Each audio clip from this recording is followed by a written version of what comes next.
The scripture reading for today is from the 9th chapter of Mark, verses 30 through 37. That's in page 45 of the New Testament in your pew Bible if you'd like to read along. The setting is really pretty clear. When we hear the passage, the disciples do not yet really understand what Jesus is all about. At first, they thought he was going to help them overthrow the Romans, but Jesus doesn't accept that role. At this point in the story, Jesus is trying to drive his disciples to a deeper understanding of what it really means to be his follower. It is, however, very different from their expectations, so Jesus really isn't having much success with them. So from the 9th chapter of Mark. They went on from there and passed through Galilee. He did not want anyone to know it, for he was teaching his disciples, saying to them, "The Son of Man is to be betrayed into human hands, and they will kill him. And 3 days after being killed, he will rise again." But they did not understand what he was saying, and were afraid to ask him. Then they came to Capernaum, and when he was in the house, he asked them, "What were you arguing about on the way?" But they were silent. For on the way they had argued with one another, who was the greatest. He sat down and called the 12 and said to them, "Whoever wants to be the first must be the last, and then the servant of all." Then he took a little child and put it among them. And taking the child in his arms, he said, "Whoever welcomes one such as this child in my name welcomes me. And whoever welcomes not me, but the one who sent me." Thus the reading, and thanks to God for these words of life. Amen. Long before Disney started to turn old fairy tales into highly lucrative Hollywood movies, people have taken old stories and turned them into something new for their own place and time. It's interesting to me that many of the Broadway musicals that we have highlighted in our worship services, both last year when we did Broadway in the Bible version 1.0, and this year in the last few weeks, very many of these stories have their roots in very old stories that have been retold for Broadway.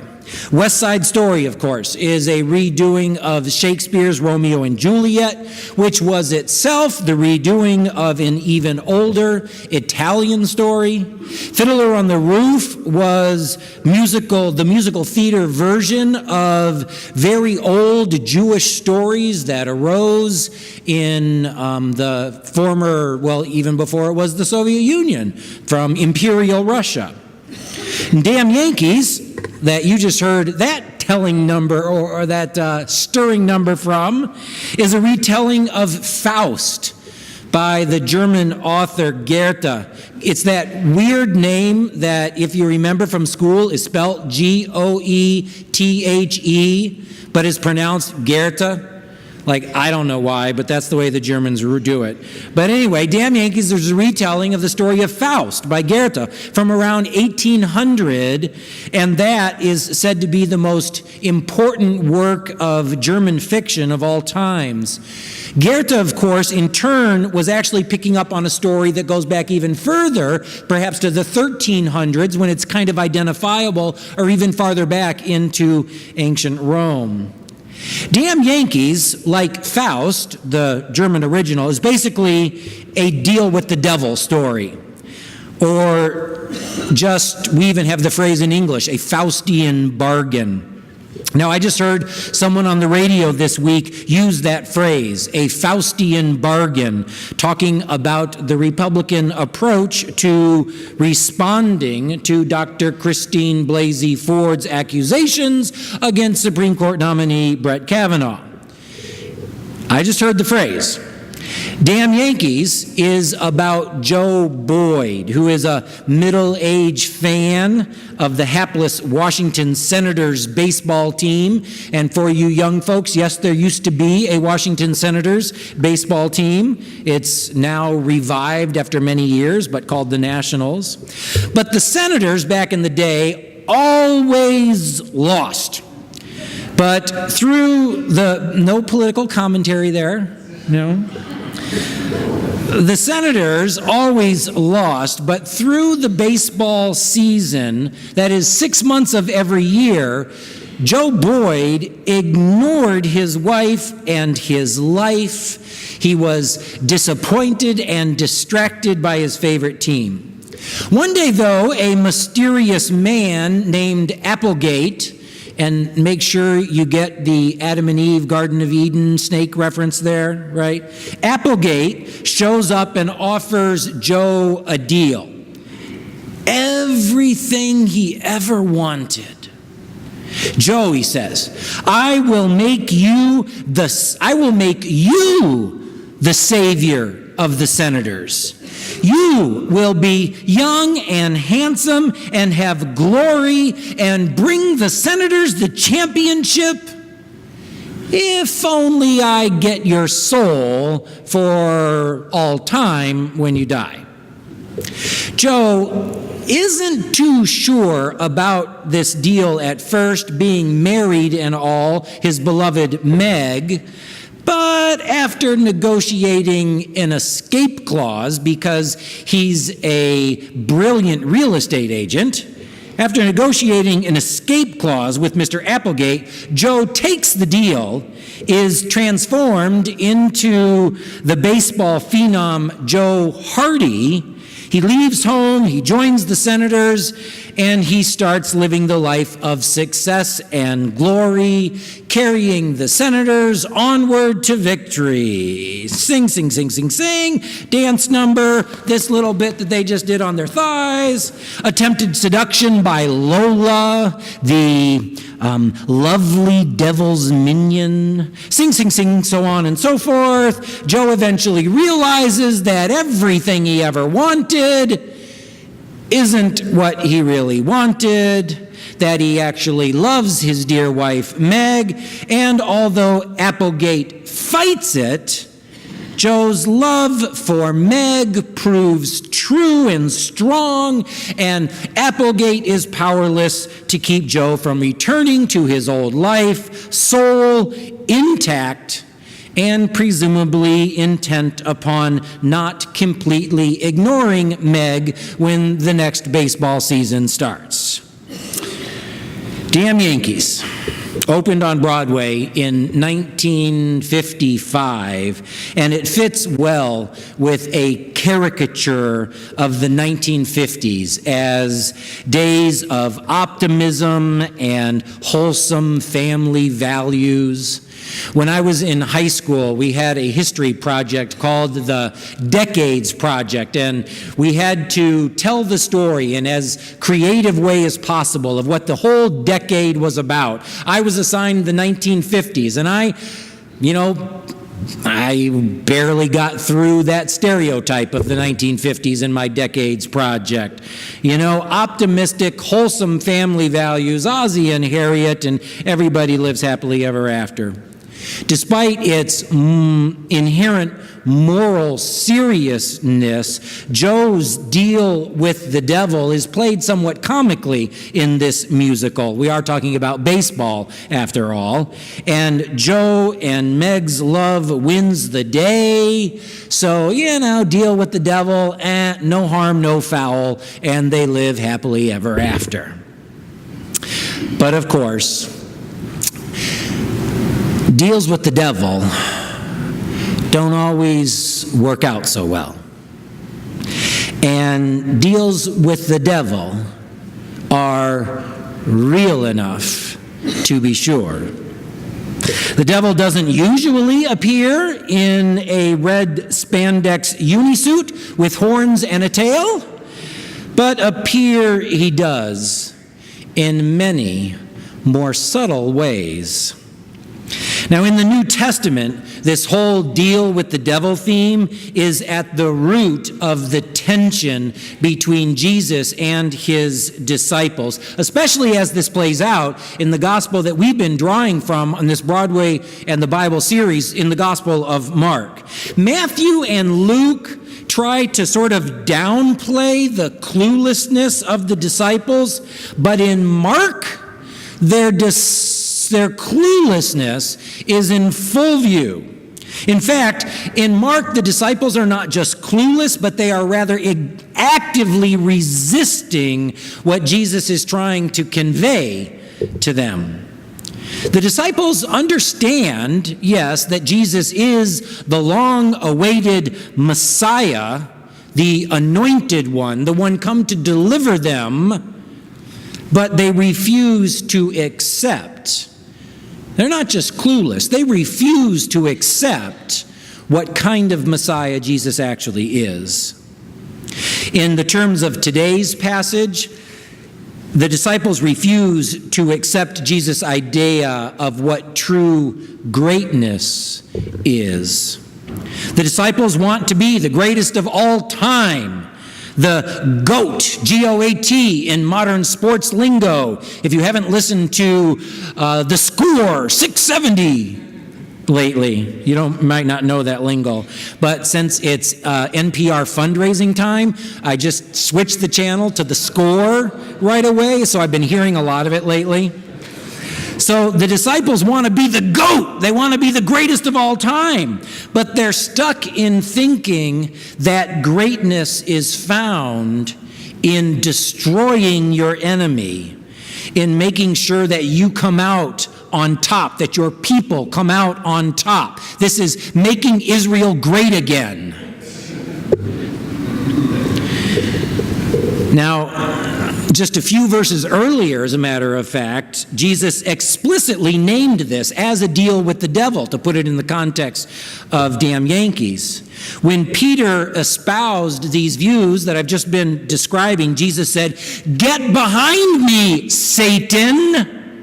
You are thinking like everybody else, not like God." In today's passage, Jesus is a bit more patient, or maybe, I don't know, you get the impression when you read it that maybe he's just a bit more weary and somewhat at a loss. So when the disciples argue about who is the greatest as they're walking along, Jesus just stops. He sits down on a rock on the side of the road and he says, "Guys, all right, gather around. Okay, again, whoever wants to be first must be last and must be servant of all. Forget about being the greatest. Forget about yourself altogether, in fact. Do the opposite. Be last. Serve everybody. That's the real way of God. That's what I'm trying to teach you."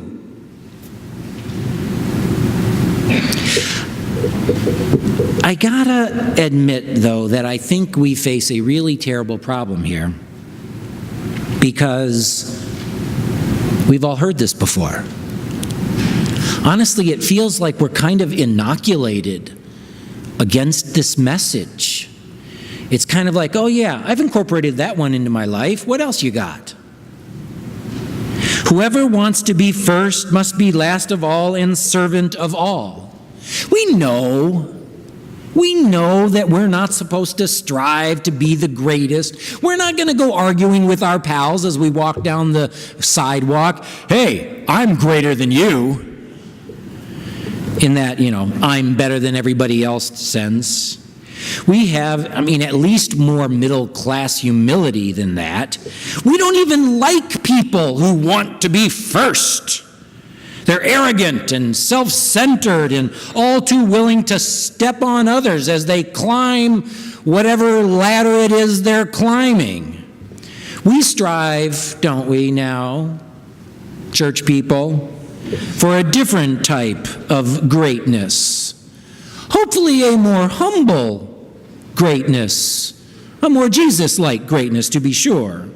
We're kind, as humble as we can be given human nature. And geez, Mike, we've listened to enough of your preaching to know that we have to serve others without expecting any big praise in return. So I fear that the real force of Jesus' words are sort of lost on us. The problem is that we make this jump in the way we read this passage. We make this jump from goal to process. When we hear these kind of words from Jesus, if you want to be first, you have to be last of all and servant of all. We mostly turn them into commentary about how we get what we want. The process that we use to become first at whatever it is we do, because we want to be successful, right? We get to the top, we've learned, by being humble, by lifting others up, by serving others all the way. That's the way we rise. We see that, honestly, we may not get as high as we would have otherwise in the world's eyes, but we'll get high enough. We'll still respect ourselves, and maybe, just maybe, we'll feel okay about how we look in the eyes of God. But I don't think that's what Jesus was talking about. He's not talking about the process. He's talking about the goal. Then he took a little child and put it among them.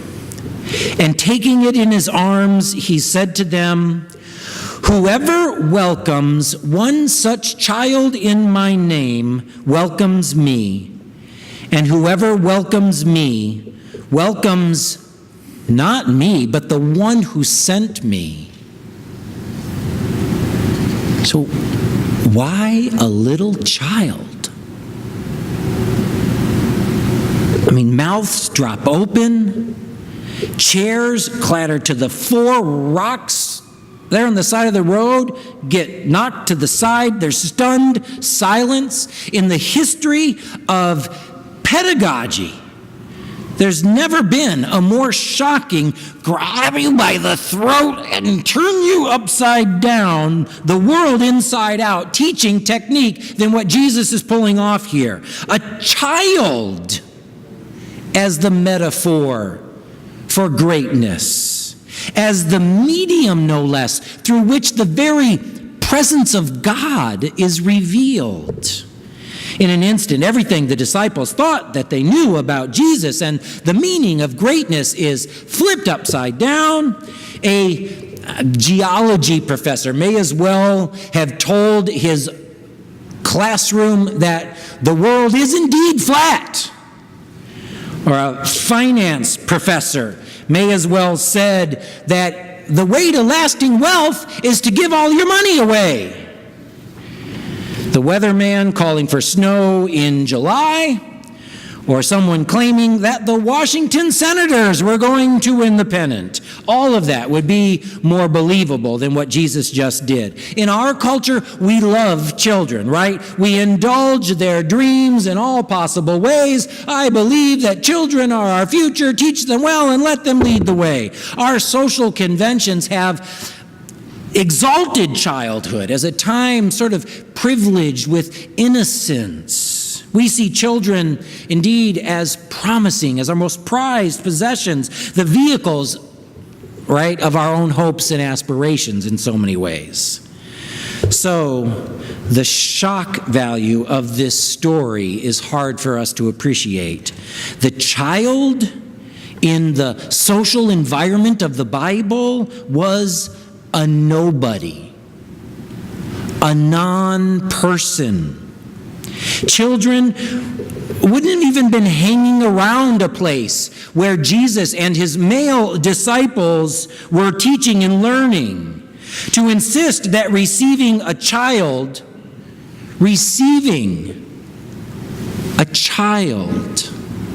might have some value to an adult, particularly adult males, is almost inconceivable. It wasn't just that children were to be seen and not heard. They were not even to be seen. They were utterly non-existent, invisible. And then Jesus places the child in the midst of the disciples and says, "Look at this child. Whoever welcomes one of these invisible ones welcomes me. Whoever welcomes one of these invisible ones is the greatest." Furthermore, the child is not merely a child in this case, but as I said, Jesus uses this as a metaphor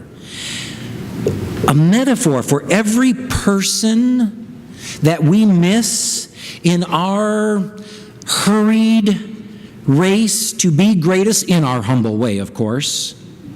Every person who finds him or herself in last place in life. Every person who is invisible. Throughout Mark's gospel, this happens over and over again. Jesus makes this habit of making people who are otherwise invisible, visible. Especially children, it happens in the Gospel of Mark. In chapter 5, to the amazement of the crowds, he brings a nameless little girl back from the dead. He casts out a demon from the Syrophoenician woman's daughter in chapter 7. In chapter 9, a little bit earlier than what we heard today, he heals a little boy of an unclean spirit.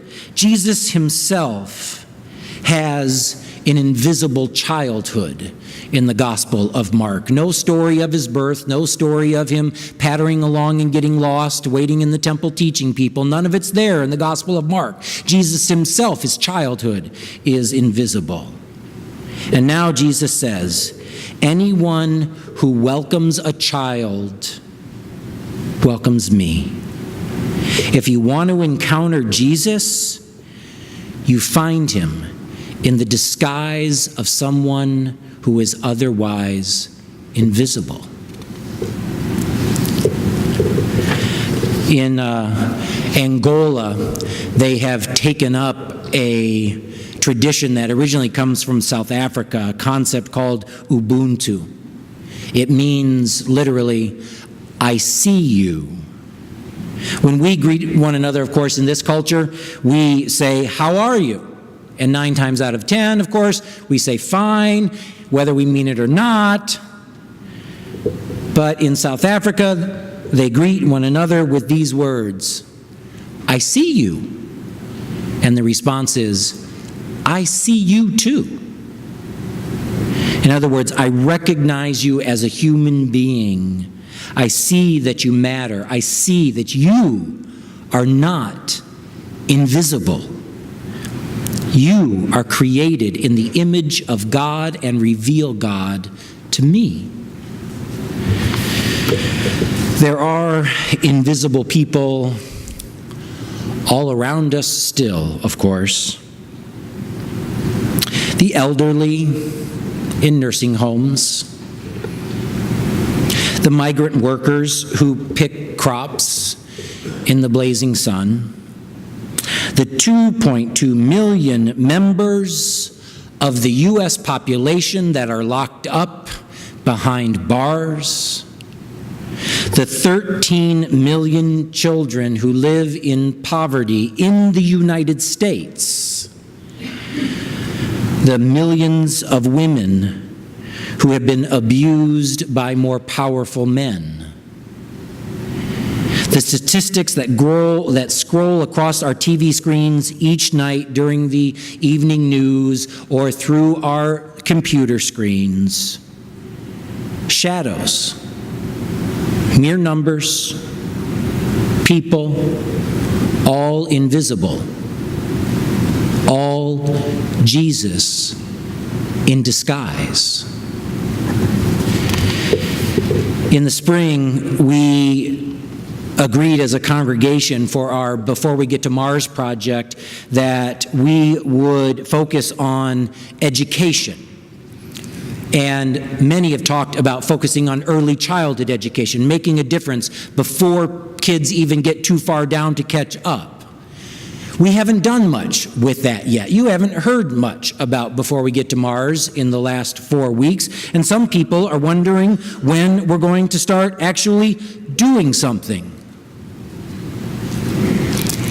And you know, I think I want my answer to be that we shouldn't start doing anything until we start seeing those who are invisible. When Jesus gathered with his disciples, he turned the world upside down. From the moment the disciples left Galilee, after they heard this teaching, everything had to be different. The first shall be last, the last shall be the greatest. You are the greatest when you see Jesus in the invisible. Thanks be to God for these words of life. Amen.